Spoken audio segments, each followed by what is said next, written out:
Selamat pagi, selamat mendengarkan firman Tuhan dari Gereja All Saints Anglican Church. Sebelum kita mendengarkan firman Tuhan, mari kita berdoa. Tuhan, pada saat ini kami mengucap syukur karena kami boleh lagi ya Tuhan mendengarkan firman-Mu, terutama dalam seri surat Paulus kepada jemaat Galatia. Inilah kami ya Tuhan, bukakan hati dan pikiran kami untuk boleh mengerti firman-Mu. Di dalam nama anak-Mu Yesus Kristus, kami berdoa. Amin. Pada minggu lalu, kita sudah mempelajari bagian pertama dari seri surat Galatia, yaitu pasal 1 ayat 1 sampai pasal 2 ayat 10.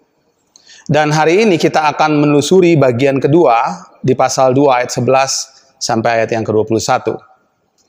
Seperti komposisi surat Paulus lainnya, maka seringkali sesudah menyampaikan pembukaan dan salam, juga pengajaran, maka ia pun menyampaikan respon pribadinya, respon Paulus tentang pengajaran di tengah jemaat Galatia. Di sini Paulus menyampaikan seperti apa hidup Kristen itu. Yang pertama adalah hidup Kristen itu yaitu hidup yang sudah menerima anugerah. Hidup Kristen itu adalah hidup yang dibenarkan karena iman, dan hidup Kristen itu adalah hidup di jalan salib. Pertama, hidup yang sudah menerima anugerah Allah, ayat 11 sampai ayat 14. Hidup yang menerima anugerah Allah itu tidak membenarkan kelakuan yang tidak sesuai Injil. Sebagaimana kita ketahui pada pasal 1 bahwa sikap Paulus begitu tegas terhadap pengaruh orang-orang Yahudi yang memberikan prasyarat untuk mereka yang mau menjadi Kristen. Mereka katakan bahwa mereka yang mau jadi Kristen perlu disunat, berpantang makanan, dan sebagaimana orang Yahudi, dan mengikuti hukum Taurat. Paulus tidak menginginkan hal itu. Bahkan ia mengatakan, jikalau ada orang yang memberitakan kepadamu suatu Injil yang berbeda dengan apa yang telah kamu terima, terkutuklah dia. Mengapa dia begitu serius dan bahkan geram? Karena jika Injil membuat kita menyenangkan manusia, maka kita tidak sedang hidup dalam anugerah. Nah, di sini kita bisa belajar dari Paulus secara praktis dampak dari menerima segala aturan yang diberlakukan seperti hukum Taurat oleh manusia. Yang sesungguhnya bukan saja membuat seseorang melakukan sesuatu untuk keselamatannya, untuk kepentingannya, namun juga membuat seseorang menyenangkan manusia dan bersifat munafik. Bacaan kita hari ini, Paulus menunjukkan bahwa ia bukan saja bersikeras atau bersikap keras terhadap orang-orang yang membawa pengajaran yang berimplikasi praktis bagi keselamatan dan perilaku yang tidak sesuai dengan Injil. Namun juga terhadap rekan gerejanya, rekan pelayanannya, bahkan mungkin salah satu dari mentornya setelah Paulus baru saja bertobat, yaitu Petrus. Mengapa? Seperti kita sudah baca, Paulus mendapati Petrus makan dengan orang-orang yang belum percaya, non-Yahudi, Gentiles. Namun begitu orang-orang Yahudi datang, Petrus mengundurkan diri, meninggalkan mereka. Paulus menegur sikap pengecut dan munafik Petrus yang tidak saja secara langsung mendukung pengajaran hukum Taurat, karena berada di bawah tekanan dalam hubungannya dengan orang-orang Kristen Yahudi yang memegang teguh aturan hukum Taurat. Kisah Petrus menjelaskan kepada kita bahwa manusia selalu memiliki kepentingan diri masing-masing. Padahal hidup yang sudah menerima anugerah Allah seharusnya tidak lagi berbicara tentang kepentingan diri. Kalau kita sudah menerima Kristus, maka seharusnya segala sesuatu dalam hidup kita itu didasari oleh rasa cukup. Selain itu, sebagaimana yang sudah disampaikan sebelumnya, seseorang yang menerima segala aturan yang diberlakukan seperti hukum Taurat oleh manusia, sesungguhnya telah menjadi seseorang yang menyenangkan manusia dan menjadi munafik. Setiap firman Tuhan yang kita dengarkan, itu seharusnya menjadi perilaku kita sehari-hari. Namun jika itu didasarkan oleh sebuah aturan manusia, maka kita melakukannya bukan untuk menyenangkan Tuhan, tapi menyenangkan manusia. Perhatikan dari ketujuh diaken yang melayani meja di Kisah Rasul.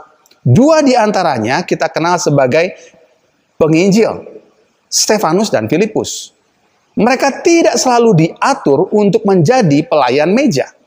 Mereka bisa membuka jemaat di satu daerah, dan kemudian menjadi penginjil jalanan seperti Filipus, bahkan pengkhotbah KKR yang martir seperti Stefanus.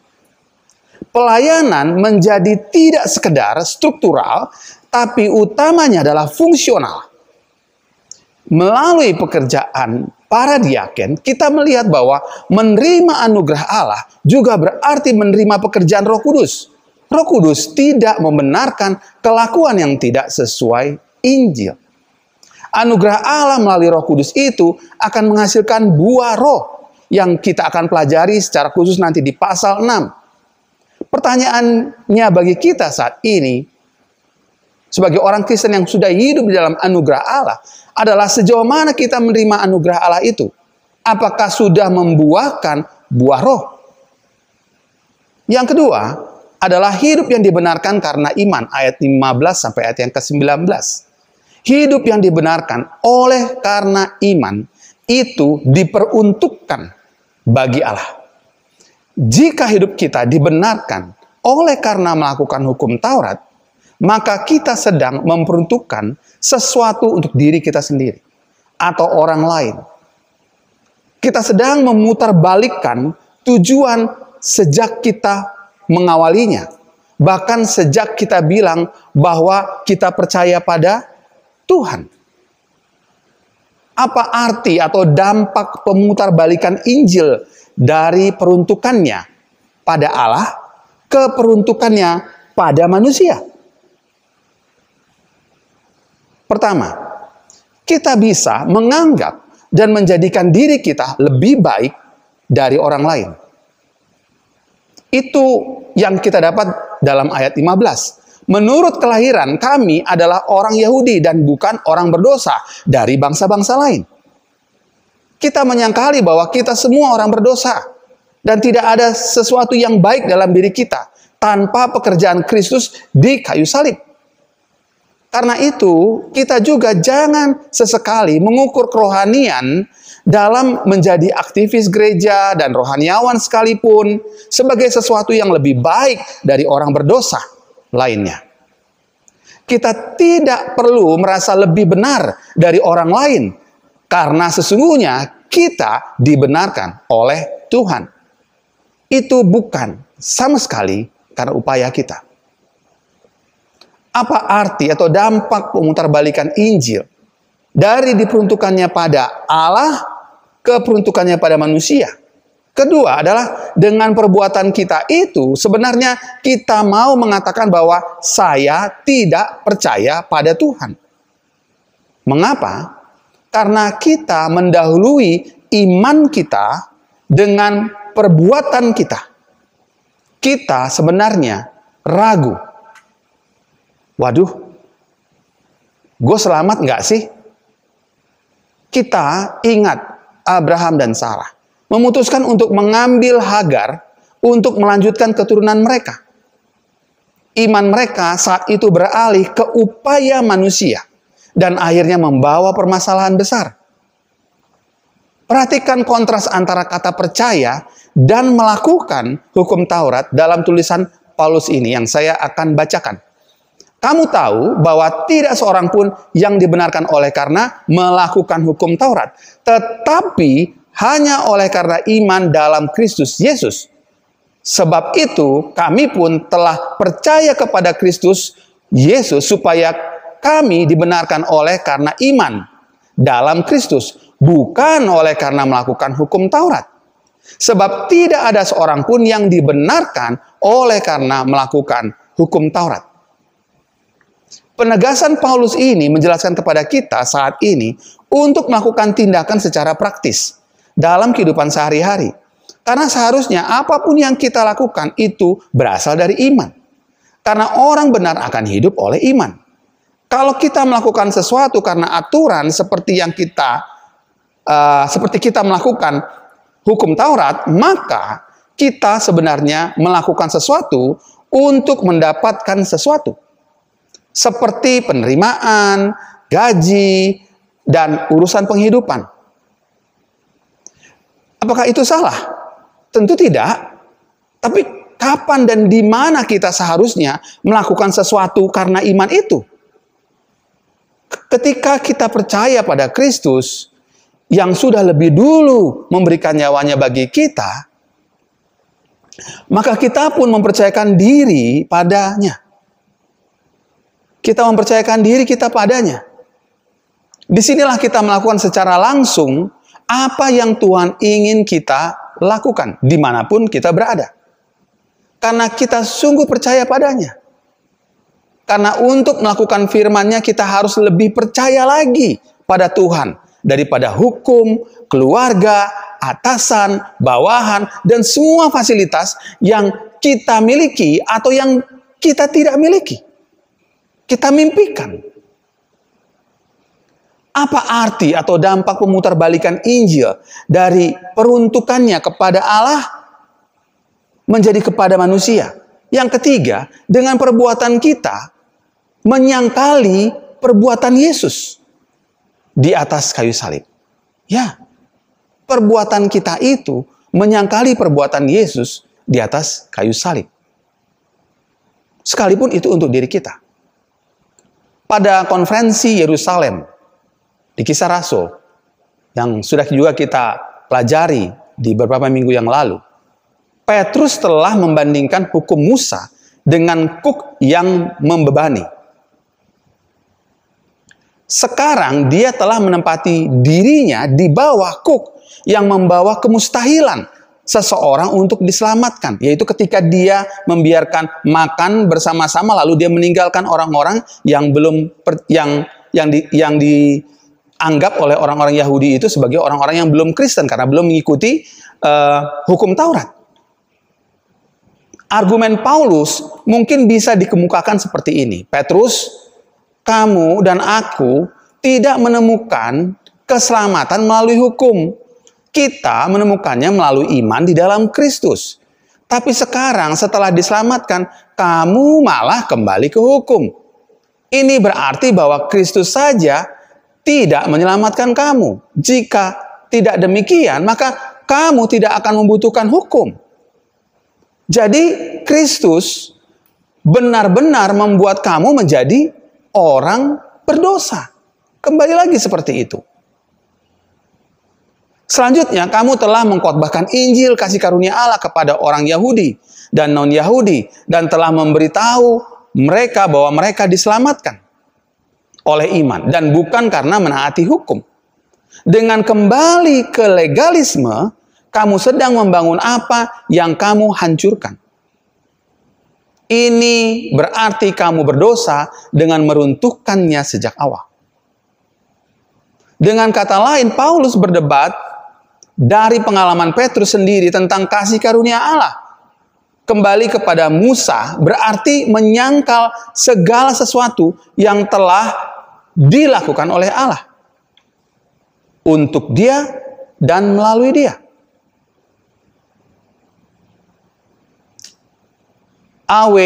Tozer mengatakan bahwa orang-orang yang disalibkan bersama Kristus memiliki 3 tanda yang berbeda. Pertama, mereka hanya menghadap satu arah.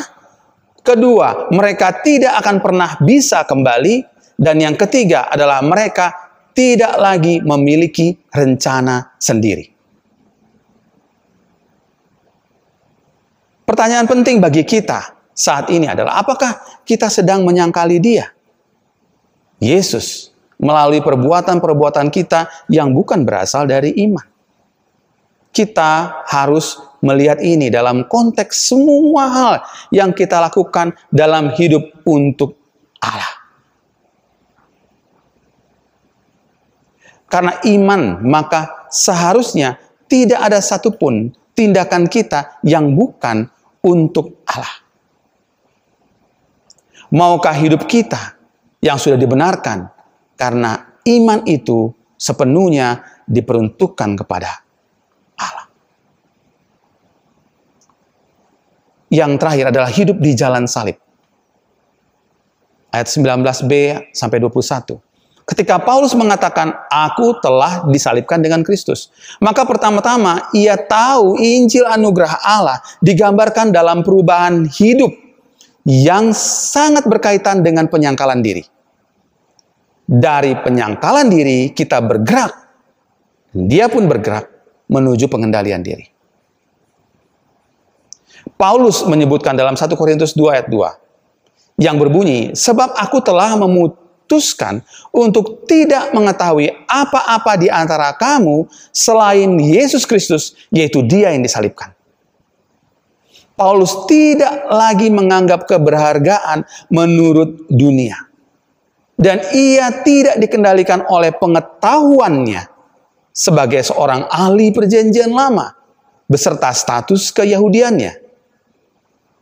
Aku telah disalibkan dengan Kristus. Mari kita berkata bersama-sama. Aku telah disalibkan dengan Kristus. Berarti Paulus tidak lagi hidup dengan ego. Begitu juga kita. Keangkuhan dan segala sesuatu sehubungan dengan diri kita sendiri. Pekerjaan Roh Kudus yang mengendalikan kita.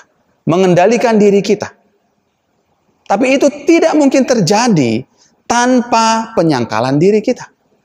Pada bacaan kita dinyatakan bahwa Paulus telah disalibkan dengan Kristus. Sehingga katanya, kata Paulus, bukan lagi aku sendiri yang hidup, melainkan Kristus yang hidup di dalam aku. Ini adalah bukti diri dalam penyangkalan diri. Kemudian dalam Galatia 5 ayat 24, Paulus mengatakan, barang siapa menjadi milik Kristus Yesus, ia telah menyalibkan daging dengan segala hawa nafsu dan keinginannya. Disinilah bukti pengendalian diri. Roh Kudus turut bekerja untuk kita membawa diri kita dalam penyerahan diri secara penuh pada Kristus ketika kita mengaku percaya padanya.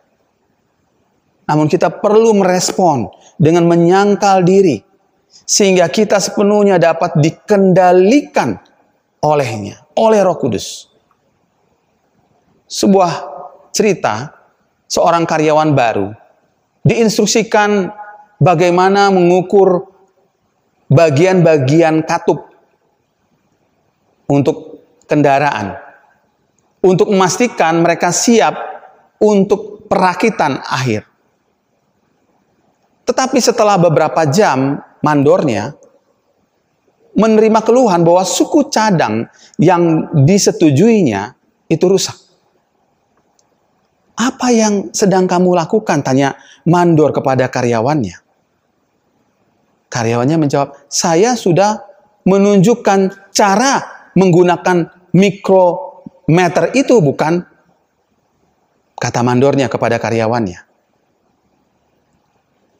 Kamu mengirim bagian yang terlalu besar ukurannya. Lalu karyawan itu menjawab, oh, sebagian besar bagian yang saya ukur terlalu besar. Jadi saya membuka sedikit alat ukur mikrometernya. Di sini kita belajar bahwa mengubah standar tidak akan pernah berhasil. Baik di bidang manufaktur maupun pelayanan. Paulus mempertahankan standar kebenaran Injil berkaitan dengan aplikasi hidupnya. Kalau kita hidup Kristen, tidak mau menjalani jalan salib, maka sesungguhnya kita tidak pernah mau menyangkal diri. Dan meminta dengan sungguh agar Roh Kudus untuk mengendalikan kita. Terlebih lucu lagi, adalah jalan salib ini seharusnya kita jalani karena Kristus yang telah mengasihi kita dan menyerahkan dirinya untuk kita. Bagaimana mungkin kita masih hidup semau gue, semau kita dan seenak kita sendiri? Bagaimana mungkin kita tidak menyangkal diri dan dikendalikan oleh Roh-Nya? Jangan sampai kita mengaku percaya, tapi hidup kita sedang menolak anugerah Allah itu. Bawa diri kita sepenuhnya dan seterusnya dalam anugerah Allah, kasih Allah, iman padanya, dan disalibkan dengan Kristus. Berjalan dalam jalannya. Mari kita berdoa. Tuhan, pada saat ini kami menyadari sepenuhnya bahwa hidup Kristen itu tidak mudah. Terlebih ya Tuhan di saat pandemi ini. Tetapi ya Tuhan, Engkau selalu melihat apa yang ada di dalam diri kami untuk kami boleh berubah. Sekalipun dunia boleh berubah. Karena firman-Mu tidak pernah berubah. Firman-Mu mengajarkan untuk kami betul menjadi orang-orang Kristen yang orisinil. Orang-orang Kristen yang hidup dalam anugerah. Orang-orang Kristen yang hidup di dalam iman dan berjalan di jalan salib-Mu. Inilah kami ya Tuhan. Mampukan kami, ya Roh Kudus. Kami meminta ini di dalam nama anak-Mu Yesus Kristus. Amin.